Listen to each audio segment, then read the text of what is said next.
Welcome to Lynn Cullen Live, talk radio without the static.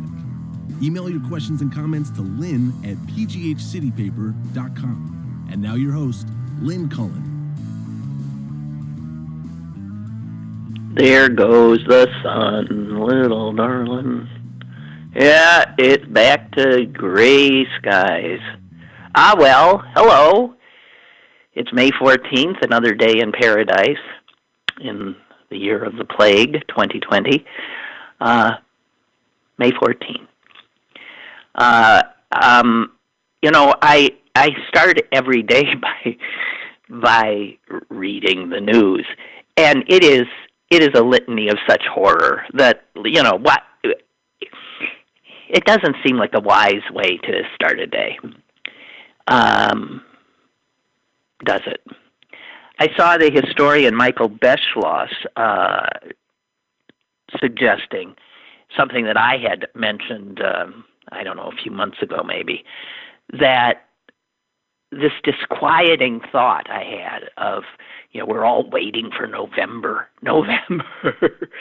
And let's imagine, yes, we get there, and an election is actually held, and Donald Trump is defeated.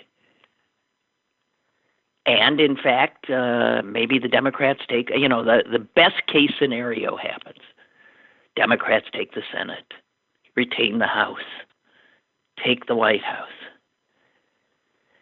But the thought that freaked me out is one that Beschloss mentioned today.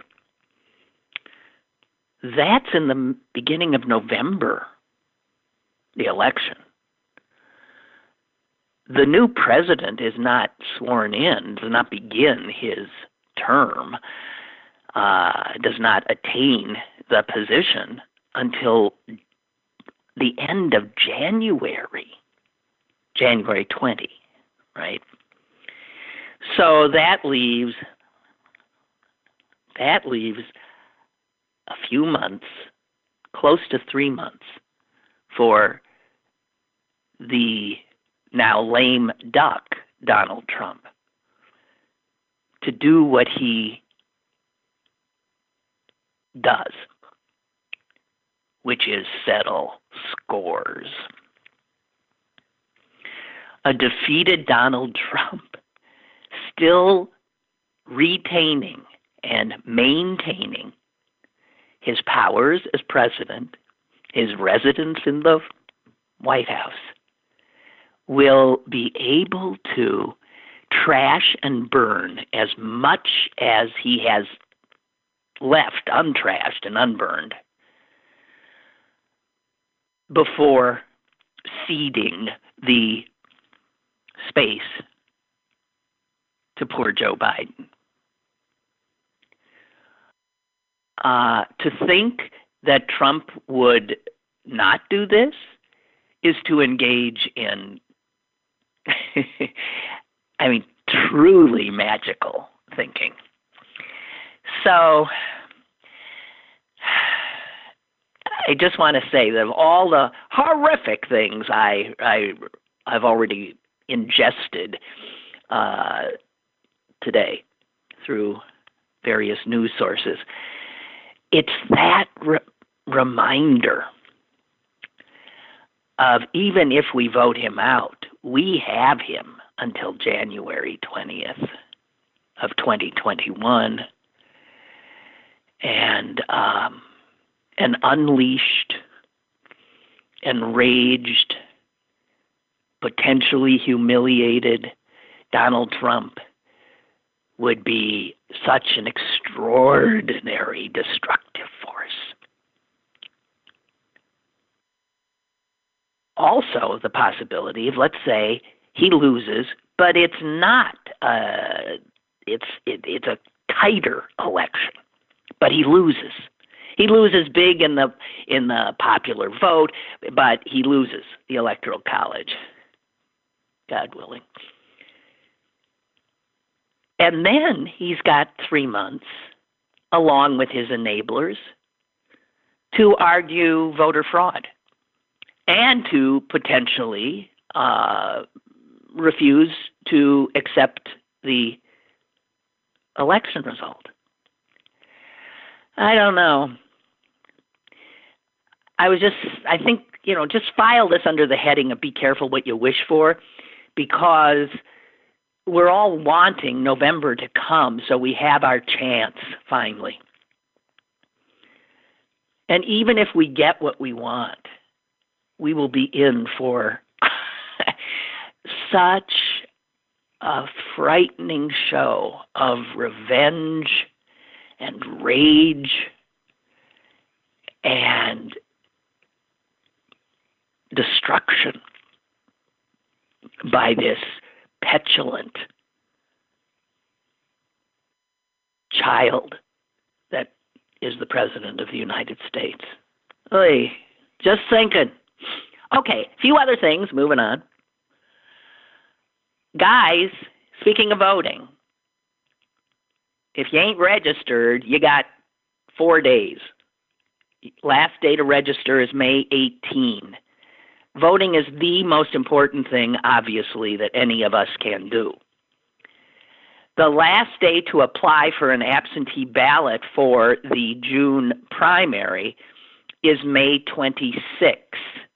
You can apply by going online and just sticking in votespa.com or AlleghenyVotes.com. If you haven't done that, you have to do it now. Now. Votespa.com or AlleghenyVotes.com. You will receive a ballot in the mail.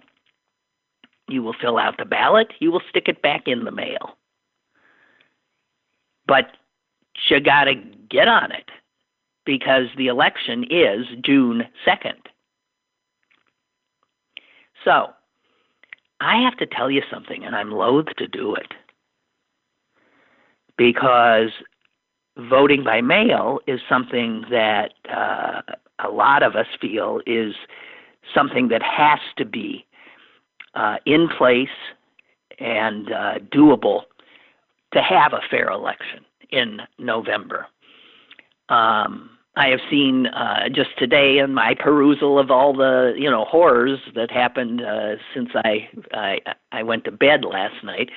The Attorney General of Texas has decreed that no one can have an absentee ballot in Texas who can physically get to the polls, and that saying it's a risk to your health is not a good enough excuse. So you can expect that the Republicans will continue to try mightily to prevent us from voting. You might recall that in Florida there was a law. I can't remember how it happened, whether through judicial fiat or actual legislation, that changed voting regulations there so that felons, people who had a criminal record but had served their sentence, could in fact vote again. And I saw a little item today that said that Florida now, of course, is saying, oh, well, yeah, you can vote again, but that you have to pay all the court costs of, I can't remember exactly what. And these are people who've been in jail for God knows how long, have not been earning a living, have no money, cannot pay. So they're given the vote back, and then it's taken away, right? Because all of a sudden now they have to shell out a bunch of money in order to get the vote. Republicans will never stop trying and often succeeding in canceling out your vote.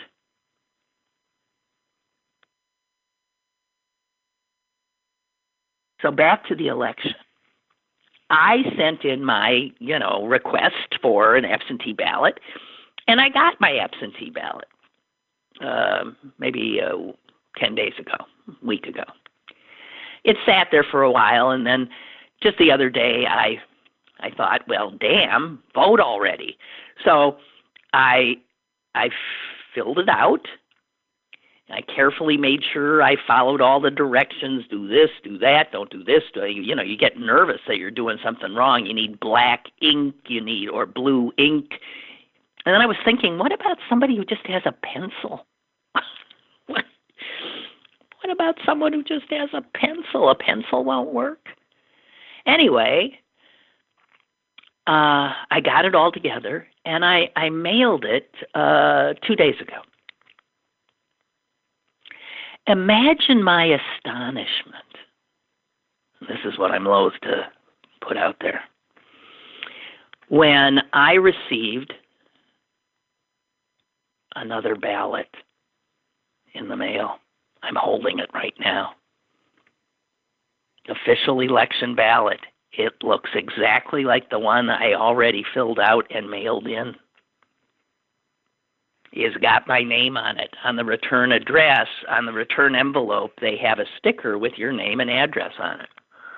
All of these come specifically to you, and then you sign this declaration on the back of the envelope.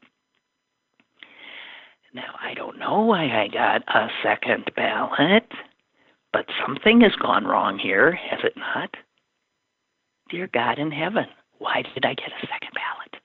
And I'm thinking, because my name's on the ballot, even if I were to fill this one out too in hopes of having 2 votes and send it in, because the ballot is marked and surely my name will somehow be crossed off as the one I mailed gets to the people who count things. But guys, this is the kind of thing that, those who say it just opens things up for fraud, voting by mail, and here I am with my second ballot. So what do you make of that? Okay, and throwing one more thing into the mix here. If you happen to see today's Pittsburgh Post-Gazette, there is a very long, he tends to be verbose, opinion piece, takes up almost an entire page, written by a prolific letter writer, author, a guy can't stop, and he's well known, and that would be Cyril Wecht. Cyril Wecht has written a long screed, and I was surprised because in it, for those of you who don't know, he, for over 2 decades, was the county coroner and medical examiner here, and he is internationally recognized as obviously a great forensic, what do you call those guys? Forensic thingamajiggy. And he is called into, big high-profile cases, such as the assassination of John F. Kennedy or the murder of John Benet Ramsey, things like that. So Cyril Wecht, and he is smart as holy hell and a bit irascible, and he has written a piece,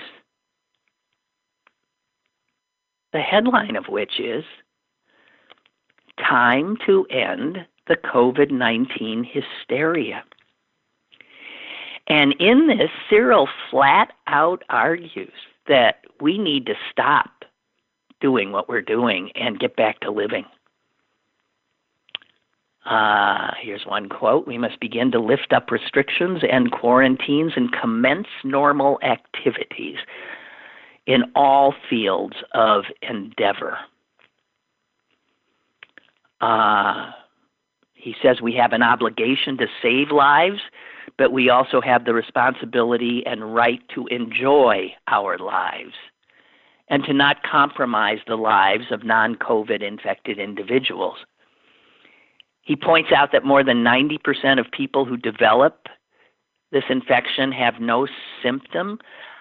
Where did he get that? I don't know where he got that. And he says the time to dispense with panic and hysteria has arrived. A return to a functioning civilized society is now overdue. The overall restrictive measures that have been imposed are simply unsustainable. I was surprised by this. I'm told we have a caller. Caller? Go ahead, please. Hi, Lynn. Yeah, hi. Yeah, you brought up the ballot. I just wanted to tell you I got a second one, too, which I was confused. I mailed mine in, filled it out on the 6th or 7th, mailed it in. On Monday, I get another one, and then on Monday afternoon, I get the email that they got mine that I mailed in, so that one counts. But I'm like, why did I get another ballot? Is this how cheating goes on? No, and here, you know what? Here, Ellen has written in, and I think she's right. She says, I too applied and received my ballot. I seem to recall County Executive Rich Fitzgerald saying that all county registered voters would be mailed ballots. Could it be, and this is what I'm thinking happened, that you and me, we actively applied for our ballots. Right. And so those came to us, and then they flat out sent everybody a ballot. I don't know. Yeah, that could be what happened, but wouldn't you think they'd check and go, okay, we already sent these, because you're wasting money mailing and... Well, what I have to believe is that in the counting of the ballots, they do not allow you or me to vote twice. That they do. I hope. Yeah. I hope not. Because when I got it, I thought, oh God, Trump's right, cheating. Yeah, me too. Freaked me out. And I called, but of course no one ever called me back, so I'll just shred it. And well, this is the one I sent. So. Okay, this is a thing though, and I hate to give fodder to the Republicans for just suggesting that voting by mail can't work and opens things up to fraud, but we can't be the only one. So, I mean, this is happening, and are news outlets doing anything about this, explaining to people, or what the hell is going on? Yeah, because I applied before they changed the primary dates. So it took a long time from the time I applied, and I guess that's how they got the email to send me that said, yeah, we got your ballot and blah, blah, blah. I'm like, okay. So I assume that one will be counted and, not to do anything with this one. But I guess that's what they're doing. Yeah, they're just sending them to everybody. But you got to figure some people are going to fill out both. They're going to think, geez, maybe that, who knows? We don't know. Yeah, I mean, luckily, I guess mine having the email, doing it from that's how I know. But if you didn't do that, then you don't know. Oh, jeez. Oh, what a mess. Well, okay. Well, don't vote twice. I won't vote twice. We are good citizens. I'll just shred it so it's in the shredder. Yeah. Thank you. Okay. I appreciate it. Bye. Well, so there you have it. Jeez. All right. So anyway, Cyril seemed to be. I mean, you can argue his point. He does say that, at worst, it appears that the death rate for, at worst, the death rate of this virus is 1%. Now, that translates to literally millions upon millions of people on the globe, obviously, and millions of Americans, doesn't it?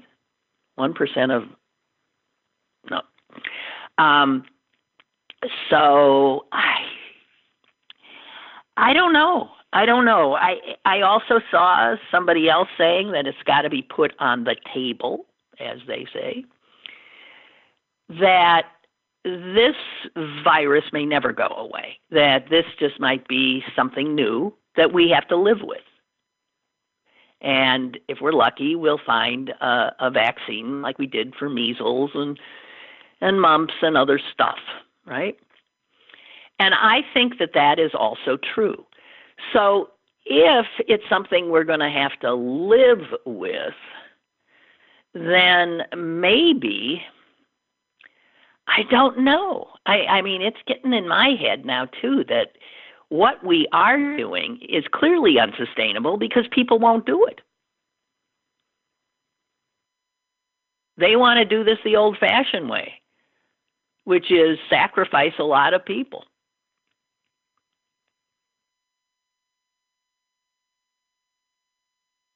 I don't know. I don't pretend to know. I do know that with the warmer weather, we're all going to, not all of us, but some of us, and that will include me, are going to relax things a little bit. Have people over into our backyards. Try to resume some connection to life. And if somebody like me is in a high-risk group,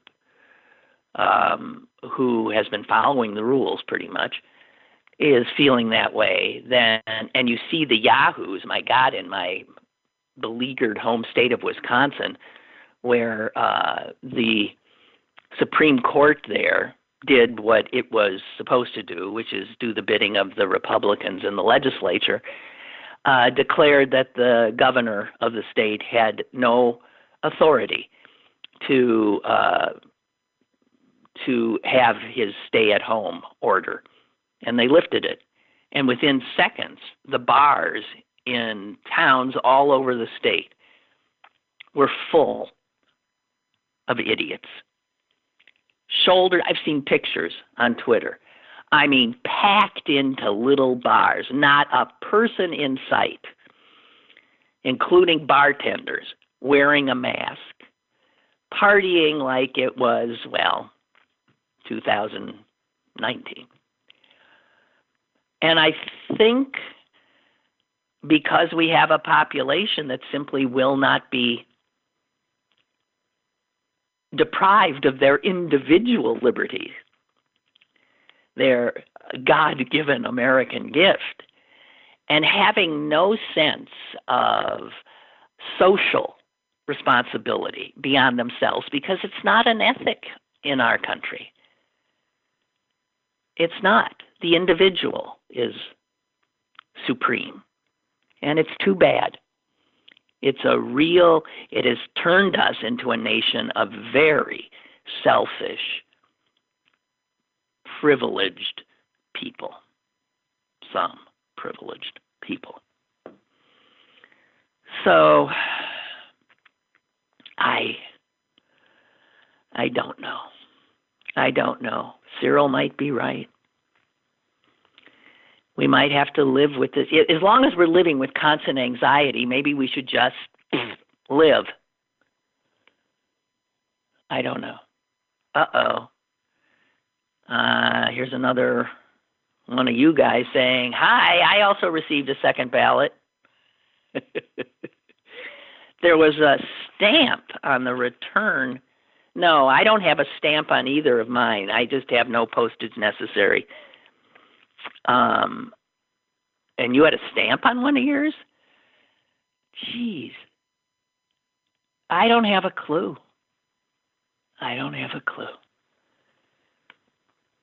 What a world. And I had a friend tell me this, Barbara just sent me this.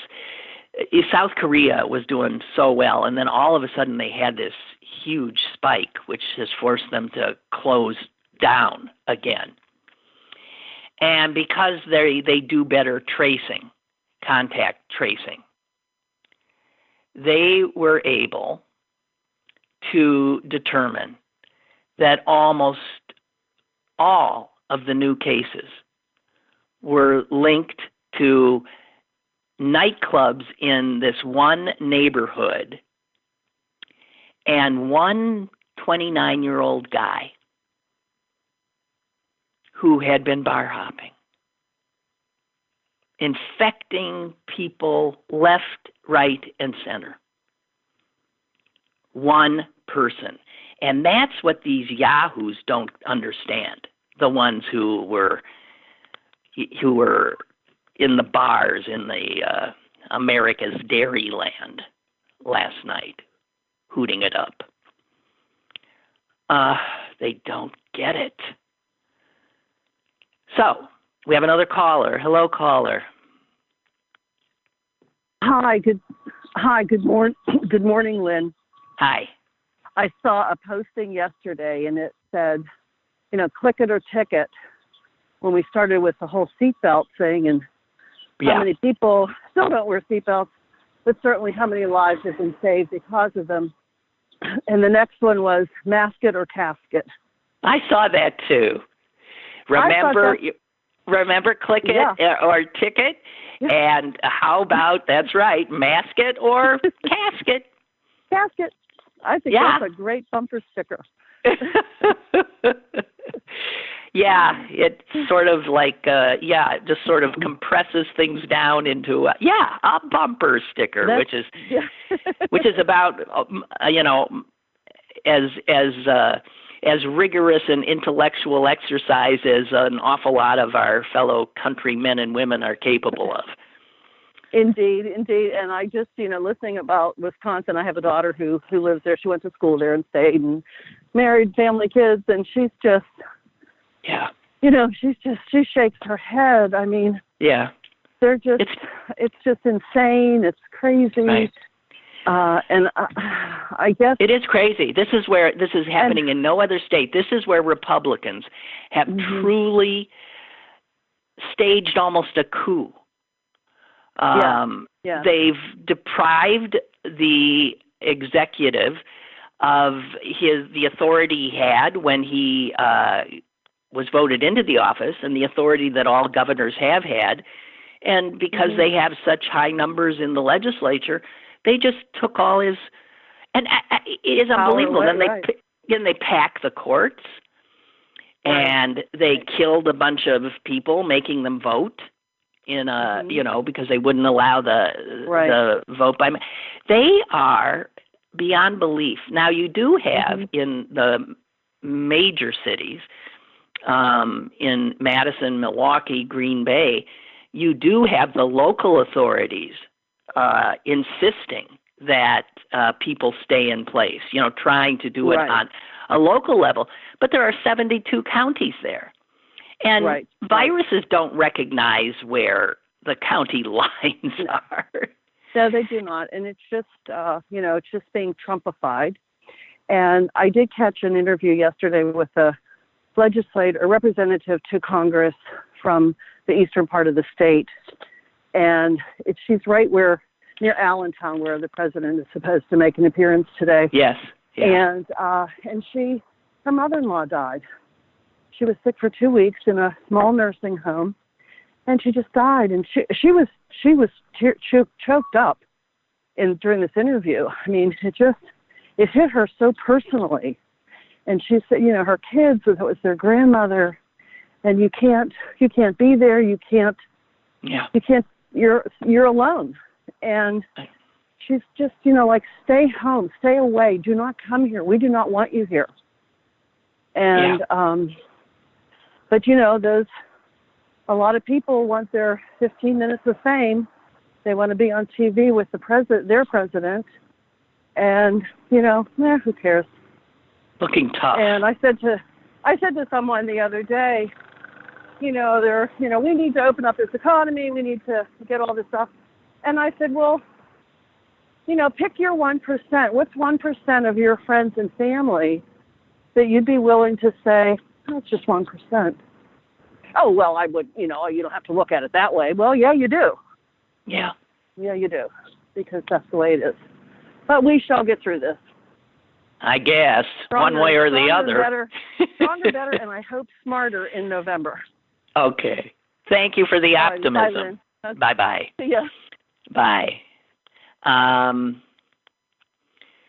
What else do I have here that I wanted? Oh, something interesting that, we're so generally inclined to be thinking of our own concerns now that sometimes we forget that many other people are dealing with much more anxiety and difficulty and disruption than certainly I am in my life. And this is something that hadn't occurred to me. If you are deaf, if you're hearing impaired, and the way that you are able to communicate with people is that you read lips. With people masked, you can't communicate. And I was also thinking of the masking thing in terms of, how communication in general. We speak with our faces, some of us more than others, and to wipe out half of that expression is such a huge loss. I don't even feel like myself. When I was walking the dog yesterday, I had a mask on, I had sunglasses, and there is no way anyone could have known it was me. I could have walked by a mirror and not recognized myself. And attaining that level of anonymity is, in some respects, liberating. But on the other hand, again, it just feels like a loss. Another loss. And as I walk the dog in neighborhoods, I see these yard signs, each of which just breaks my heart every time I see it. And they're yard signs saying that in that house there is a graduate, a 2020 graduate, some from high school, some from colleges.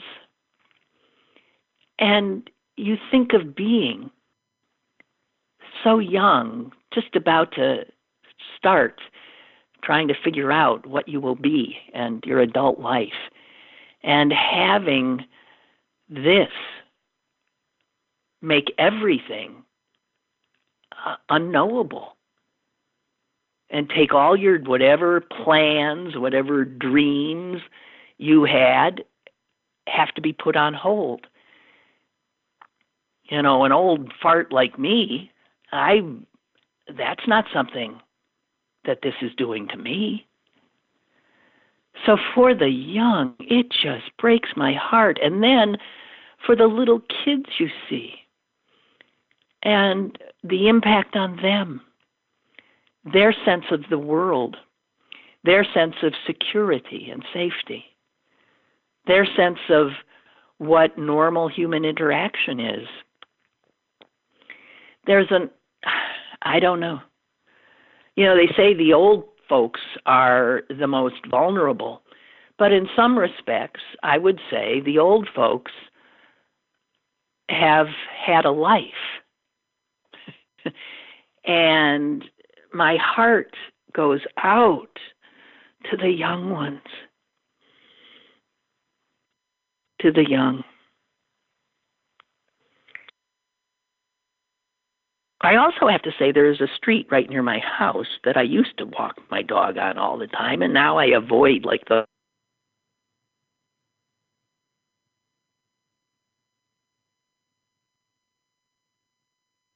thought, oh, how wonderful. Because you never remember before all this, you never saw kids on bikes, playing all the time. You just didn't. They were inside. They were, we talked about kids not doing what they do like when we were young. But so I turned onto this street and my God, there was, I'd say about 8 children, all looked to be about the same age, they're all on their bicycles and they're playing and they're riding around and having so much fun. And I swear, before this, I never saw that on that street. Obviously, it's a street with a lot of little kids on it. And I saw parents. You can see there's always a mother or two standing out. But these kids, there's no way these kids are part of one family. There's no way. So I'm thinking, I don't think you're supposed to be doing that. And then all these kids go home. But obviously on that one street, those parents have made that calculation. They're going to let their kids play. I don't even know anymore who's right and who's wrong. I can't figure it out. But man, I avoid that street because you can't, there's so many, the kids are zooming around. You have to, dodge them. Oh. Bill writes, I'm sure you get 1 million requests a day to listen to this or that. But there's a podcast about where we should be concentrating our effort to protect ourselves or contain the virus. It did make me rethink what we are doing. I'm still obeying the guidelines, but if we have a second wave, I don't know that our nation can withstand another complete shutdown. And he's given me a podcast by a Dr. David Katz, K-A-T-Z. That's at richroll.com/podcast. Okay, thank you for that, Bill. And it might dovetail with what Cyril Wecht is saying, too. Gee whiz.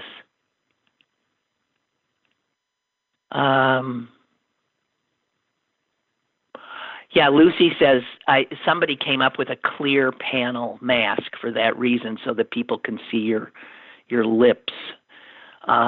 Yeah, that would definitely be something that would be more helpful, and if we could just sort of retain our faces, show our faces to each other. I don't know. One possibly good thing that I'm seeing is happening in a lot of cities, including being talked about here in Pittsburgh, is turning streets into pedestrian areas. So I saw that some discussion going on to the business district of Walnut Street in Shadyside, where there are shops, to shut that to cars and allow then people to be able to be on the street and manage possibly to keep far enough away from each other. So we give people more space and tell the cars, you go away. We're reclaiming these streets. Also allowing for restaurants on those streets to push out into the streets for the summer and to be able to serve more people even though they are doing social distancing. But it's called slow streets, and I know in Los Angeles they're starting to do it, and other communities as well I am seeing. Some of these are just temporary closings. Some might end up being permanent, who knows.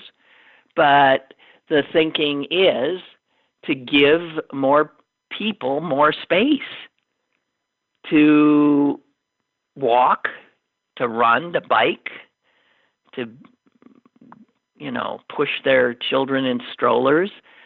Because, if you're out on the sidewalks at all, it gets crowded out there. It's really getting crowded. And sometimes I get so sick of zigzagging from one side of the street to the other, or that sort of game of, it's not chicken really, of where I'm walking my dog going one way on a sidewalk, and down the way I see someone coming toward me. Now, these calculations seem to be made. At some point, either I or the person coming toward me is going to move, is going to step out onto the street. And sometimes it's some kind of playing of chicken. All right, you going to do it? I'm sick of doing it. You do it. And you don't know if they've been doing it too all the time. And, you give way, I'll give, but invariably somebody does. Although there are times when people clearly don't. They just come at you. And, you make calculations for if somebody has a stroller and another kid, of course, if you're a single, you move. All these sort of like new kinds of obvious rules of being polite, of being civil, things that we never would have thought of before.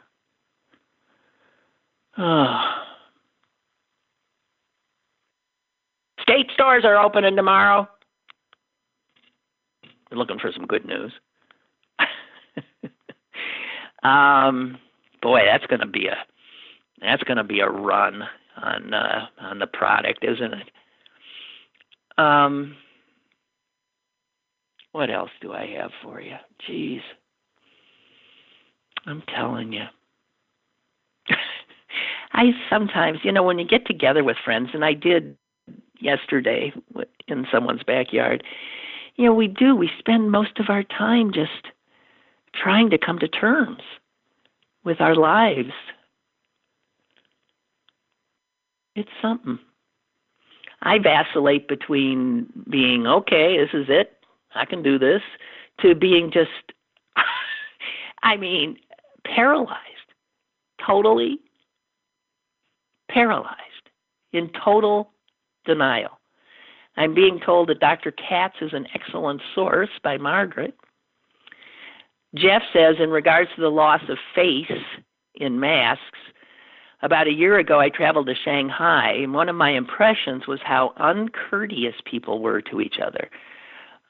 A rarity of smiles, not holding doors for others, and a disregard for others. I was walking down a crowded sidewalk once, and those in front of me just abruptly stopped, forcing everyone to walk onto the street to get around them.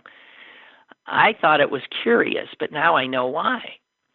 Wearing masks has always been common there, and apparently makes them feel like they are in their own little world. I do think there's something to that, although it could also be sort of cultural.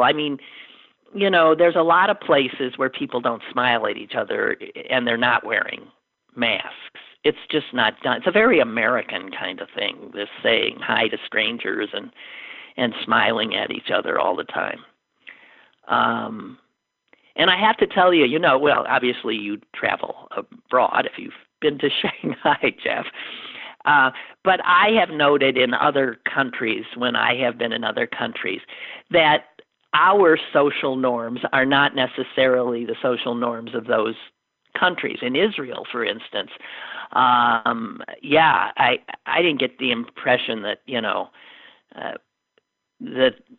I think you could be barreled over on a sidewalk there. Those folks are there going where they're going, and they're not given to opening doors for other people either. And so I think some of it is cultural. I don't know. But, speaking of doors, we're going to have to rethink doors. They need to be doors you don't have to touch, and doors that, swing open, or doors that you can push with an elbow open. So there need to be doors for going in and doors for coming out.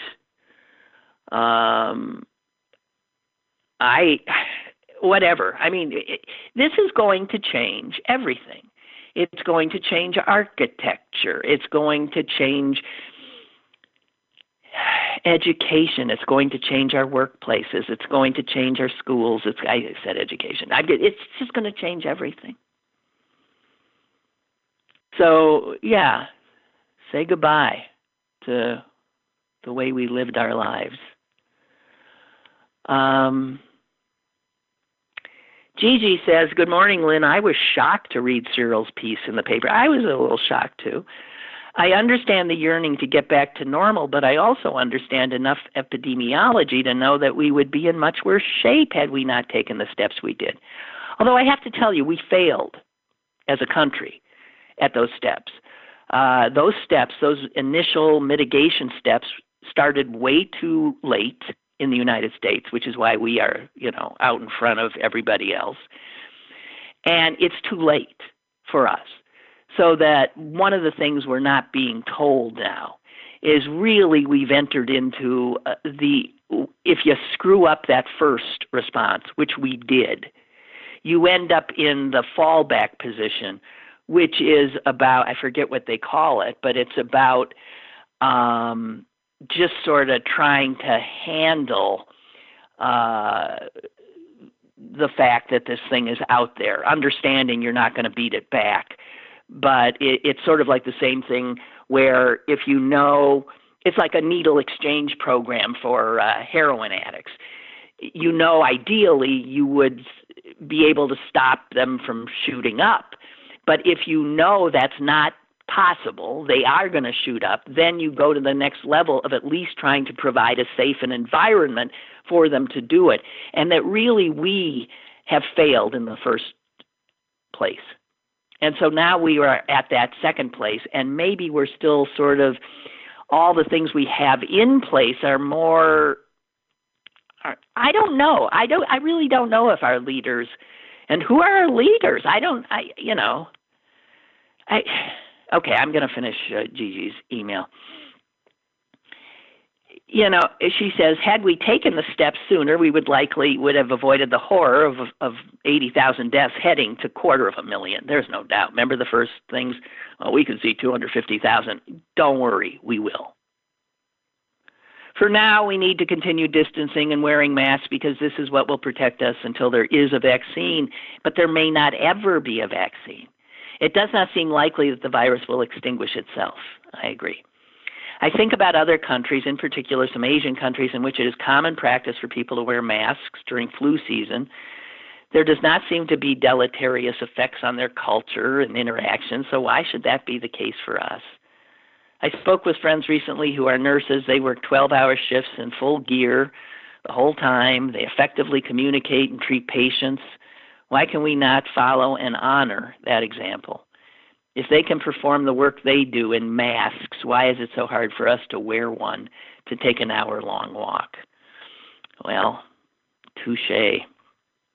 I hate them myself. Amy. I'm sorry, I saw your name up on my... We have a caller. Hello, caller. Hello, this is Kurt from Swissvale. Kurt from Swissvale. Hello. How are you? I'm okay. Don't answer that. Yeah. Hey, I don't know, maybe I'm out of touch, but the one thing that really struck me about voting by mail is, I applied for my ballot and I got the email that says it's on the way. I haven't gotten more than one. But what I kind of did it to preserve voting by mail as an option. There were two things I didn't realize at the time. One was that a lot of polling locations in Allegheny County look like they won't be open, including mine. They won't be open because poll workers don't want to risk their lives to man them. Right. Yeah, and that just doesn't, I don't know, to me that wasn't getting a lot of attention. Well, I agree it's not. So you need to vote by mail because your polling location isn't going to be closed and you're going to show up on June 2nd. And it ain't going to be there. And there might just be like one big one open, one taking the place of 30 others, and that'll be a mob scene you won't want to go into. Right. Yeah, I don't think it's finalized yet, but I think 14th and 15th Ward is all Taylor Alderdice. Oh, really? That's what it seems to be, yeah. Yeah, so get your mail-in ballot. I don't think that's settled, but that seems to be... No, I don't think it is either, but it's heading that way, it appears. And I thank you for that information. You did send me an email the other day. Yeah, vote by mail. And as it turns out, you can vote twice. Vote by mail. And I am also surprised by Cyril. He does the same thing that troubles me about all the other let's get back to work arguments, which is they're all very one-sided. They say, basically, we're tired of being shut down. That's right. Old. Let's get back to life as normal. But they never say what the other side of the coin is. They never say, look, if we open up now with our rates having fallen by so much each day for 14 days, and they basically follow the guidelines even the White House has established, that these are going to be the consequences, and these are the consequences we're prepared to accept. We will get to 250,000 deaths. Yeah, we will. I think we will. They never say that side. They just say we're all impatient, we're all sick of sitting at home, we need to get back to work, people need their jobs, and there's no consequence for that action discussed. Unless it's minimized, and I think it's. I don't know where he gets his numbers either, because. No, he had a few numbers in there that I didn't know where he got them either. I mean, we cherry pick. We cherry pick, right? He got the numbers that he wanted to have, but he's a contrarian, the old fart. Yeah. But I mean, 90% asymptomatic. I mean, I don't see anything that comes in close. I haven't seen that either. I have not seen that either. Roosevelt, there you had a population of sailors, all of whom are trained to ignore discomfort, and even half of them had symptoms. So half being asymptomatic is the highest number I've seen. And UPMC started testing at random, or anybody that was coming in for a procedure, and they didn't find anybody out of 1,000 people that was asymptomatic and positive. No, that was. I'll send you that one if you want. 1,000 people they tested. Don't you dream, Kurt? If I have a birthday and I'm blowing out candles, my wish will be, please let me get COVID and be asymptomatic. Oh, yeah. I got the antibody test, and that was kind of what I was hoping for. And you don't have the antibody? No, I don't have the antibodies. I had all the symptoms.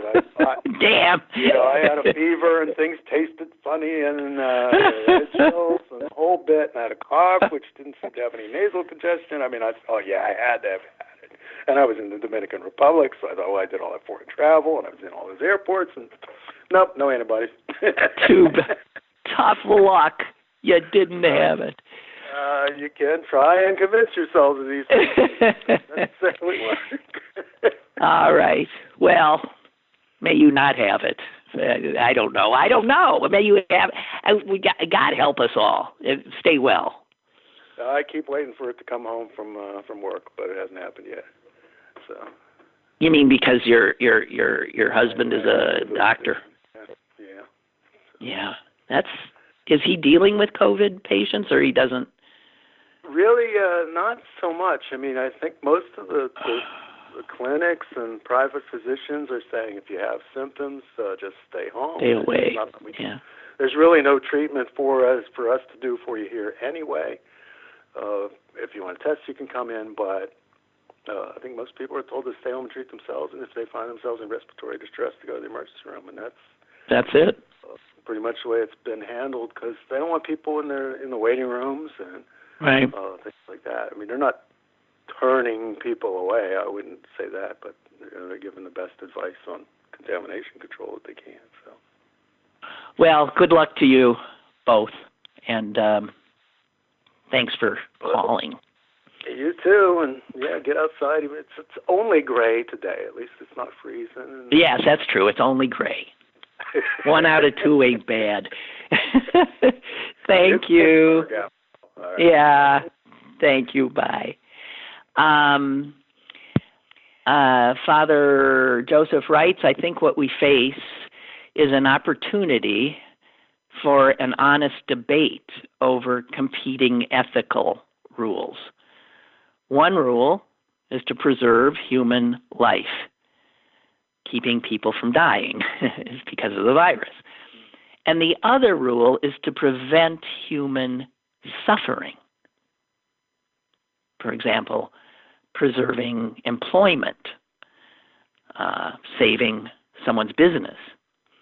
Human lives versus human suffering. That's how Father Joseph is putting this. That's a doozy. Human lives versus human suffering. Each has merit, of course. The problem is that there are times when ethical rules will conflict. That is when we must decide which rule has a higher ethical value. Human lives versus human suffering. Both ends of the political spectrum have valid points. The challenge is that each should honestly consider the opposite perspective. Oh, you're so quaint, Father Joseph. I'm sorry. The challenge is that each should honestly consider the opposite perspective and be able to explain why its advocacy for one position over the other carries a higher ethical weight. Well, that's a hell of a conundrum you've given us there.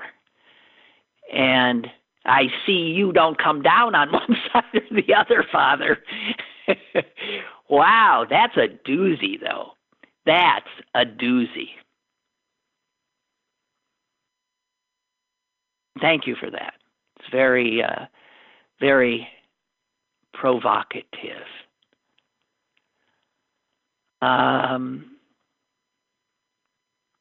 Okay, I want to see what else I have here. Hang on.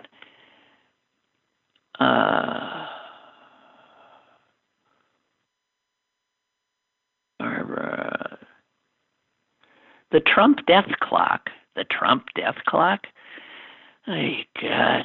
I'm still trying to figure out what Obamagate is. The Trump death clock tallies American COVID-19 deaths that could have been prevented had Trump implemented mitigation just 1 week earlier. Yeah, well, I don't think there's any doubt that Trump's failure to act has resulted in an awful lot of death.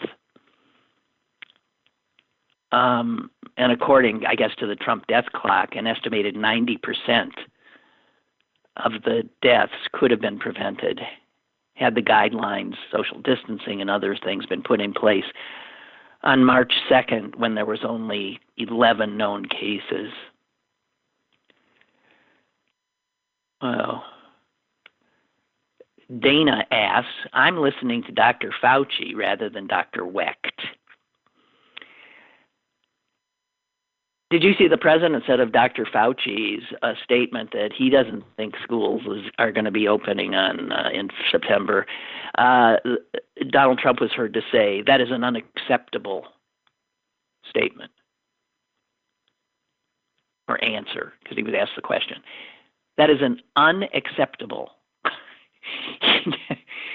because in Trump world, it's unacceptable. Yeah. God damn. All right, back to Dana. Dr. Weck may say the amount of deaths from coronavirus is 1%, but if this were auto traffic deaths, do we not? So we should stop wearing seatbelts? Should we not spend the money to save people who get cancer because some are going to die? This virus not only kills all ages, it causes damage to other organs. Yeah, there's that. And has been said some lung damage of victims is permanent. That's right. Most people that die a horrendous death. I don't want to think about this. The number of cases and deaths per Dr. Fauci may be lower than the actual numbers, since at-home numbers don't get counted. You mean might be higher? Yeah, we're undercounting this. Anybody with a brain knows that. Would Dr. Salk have found a vaccine for polio if a certain amount of children got polio and it was considered, well, yeah, that's just the way it is. It's acceptable. The masks and social distancing is not forever. Many scientists are working on vaccines and therapeutics. Some people want their hair done and nails done more than that is so, it's that kind of superficiality. Like, I gotta have my hair cut. And I need to have these false nails stuck on. I just people who are grumbling about stuff like that are the shallowest of the shallow. Dana goes on, I am lucky my governor in Illinois is listening to the doctors and scientists and opening our state slowly. Those states that completely opened without conditions are and will, it's already, you're seeing it. But for instance, like Georgia and some of these other states, they haven't been open long enough to see the real spike. But in a week or so, we'll start to see it. Dana says we are on the first wave of what might be many waves, like the 1918 Spanish flu. Yeah. The scientists and medical experts still do not say being exposed once will prevent a second infection. Dr. Wecht has dealt with many deaths and may be more accepting of death. I thought that too. I feel that every life is very precious, and even nurses, doctors, and the health. And other healthcare workers have passed with this. Well, yeah, they are dying, in frightening numbers. Oh man, I don't know. I wish I knew. I wish I knew more than I know, or maybe I don't. I don't know if this is one of those cases where ignorance is bliss or not. All right. Well, I think I've pretty much gone through what I sort of had stuck here in front of me. I came across this by some British journalist, and it's so true of us. We like to think we have control. I think for some of us, it's the only way we can get through a day. I think it's the reason, too, that people have faith, religious faith, because otherwise they just couldn't even get out of bed in the morning. You have to have some sense that there is some plan. Somebody's got control, whether it's some magical being up in the sky or it's you, at being able to control things. And we really think that somehow, if we just get the right people in place and everything, that we have the capacity to control things. And this virus has exploded that in our faces. And this journalist said this: we humans are pathetically eager to believe that if human affairs are simply managed right, nothing unpleasant need befall anyone. Ain't that the truth? In the back of our heads, we just think put someone in charge who knows what they're doing, and this can we're good. We can handle this. We have faith, either faith in scientists to save us, or faith in God, or faith. And faith that's a leap, as we know. It's a leap into pretty thin air, if you ask me. I'm going to share two other things that are in my head. One is rather dark, but it's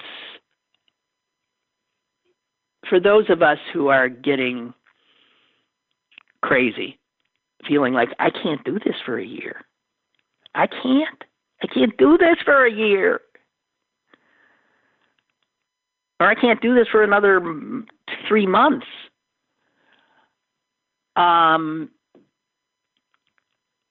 I happened to see a documentary, and there was an old man in it. He's now dead because this thing was older.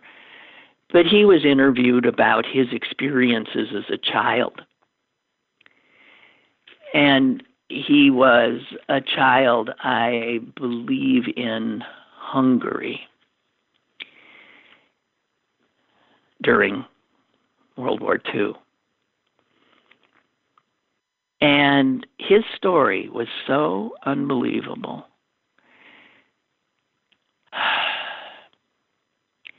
The Germans had come to town. They had ordered all the Jews into the street. He was there in the street with his father.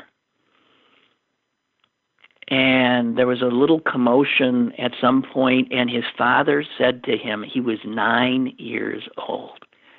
His father said to him, "Run, run, keep running, run."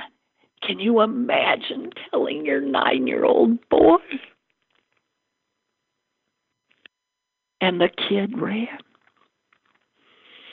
And he ran and he ran and he hid and he hid, and he finally, so cold and hungry and frightened, he finally got the nerve to knock on some farmhouse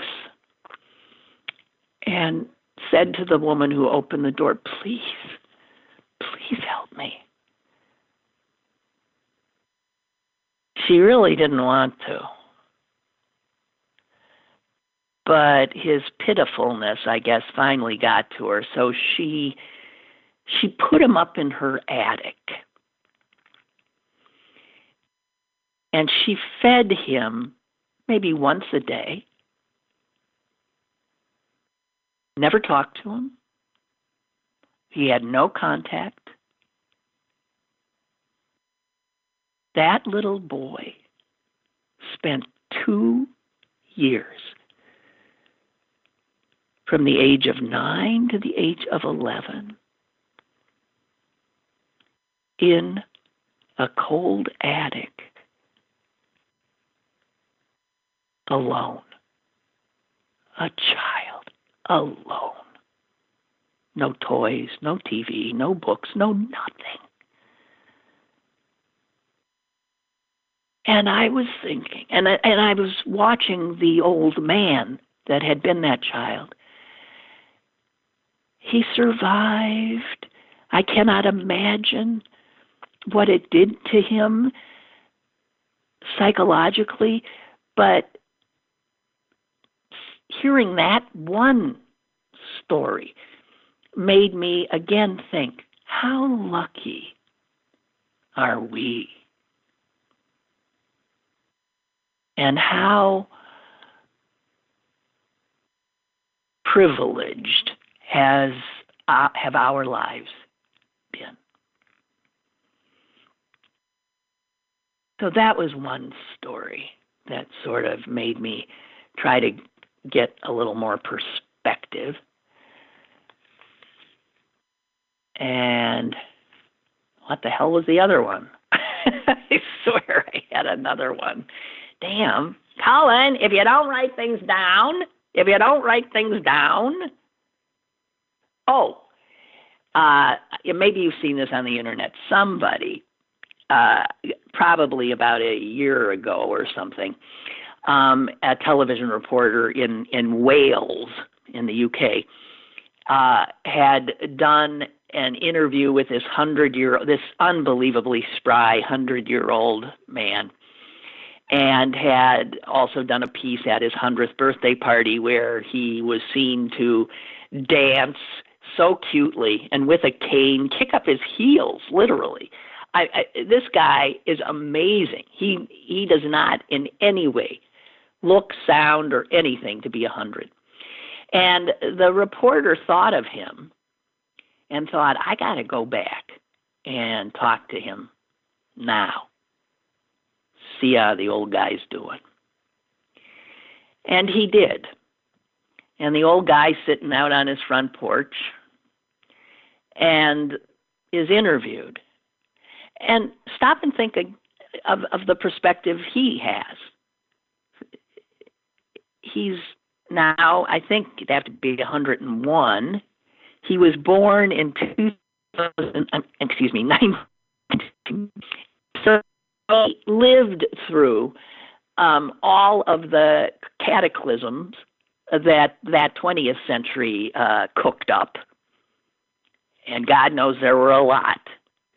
He speaks of the Depression, of literally he and his sister being sent to bed hungry, his mother saying, there is a piece of bread. You can have it now, but then you're not going to have it for breakfast. He said there was nothing. He lived through that. He lived through World War I. Well, World War I was over. He lived through World War II. He lived through the Depression. He lived through all this stuff. And he said, in response to a question from a reporter, this is the worst thing. And the reporter said, worse than being in the war? And the guy said, yeah. In the war, you know who you're fighting. The enemy is invisible. And then he bemoaned the lack of being able to, be with his children, who he laughed about being all petitioners. Is it petitioners? No, that is not it. What do they call pensioners?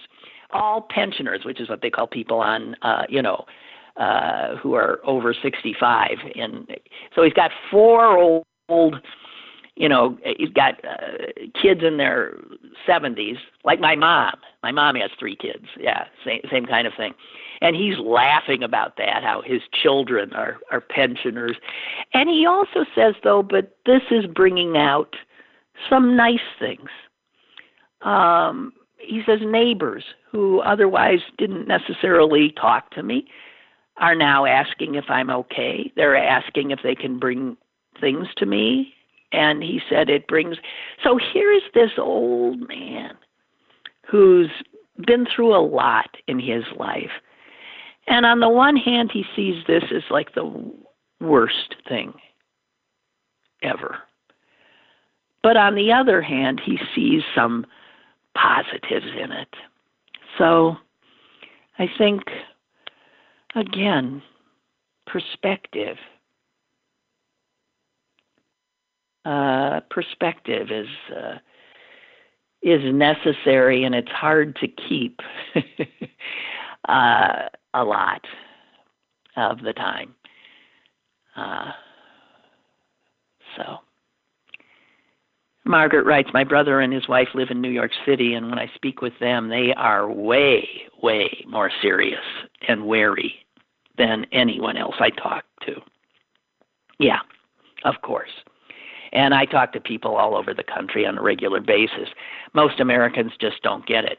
Well, if you look at the map of where this thing has been and where it's killed the most, it is so concentrated on that east, that northeastern, that Philly and, New Jersey, New York, Connecticut. It is. And California, nowhere near that. Now, some of these states are going to, obviously, by opening up, are going to risk creating those kinds of hot spots. But New York, without a doubt, and New Yorkers took the hit, the biggest hit. Allegheny has its new numbers. These are stupid. I'm not even going to... I'll do deaths, okay, because that's the only thing is probably closer to right. 139 in Allegheny County at this point. So, there you have it. Well, guys, thank you for being there. I enjoyed your input very much today. And Father Joseph, your email is going to stick with me because I don't know how that is a hell of a conundrum. What is the greater value? Saving human life or ameliorating human suffering. I don't know. But thank you. Thank you all. I so appreciate this time with you. And, good luck on this weekend. Enjoy the warmth, at least. I have been looking, as we've been talking, at a robin. Gee, the birds are amazing. I mean, I got blue jays and cardinals and birds I can't identify, but there was just this big fat robin in my little pond, my little goldfish pond in the back, and he was having such a wonderful bath. It was so wonderful watching. God bless nature. And that's something else I've thought of. Those poor people in New York City. There might be a park, but most of them don't have that respite of being able to, sit in a backyard or a front yard or even a balcony, most of them, and breathe the air and watch the birds. Oh, perspective. I'm going to go watch birds, okay? I love you all. I really feel that. I do. I love you all, and talk to you again on Monday. Bye.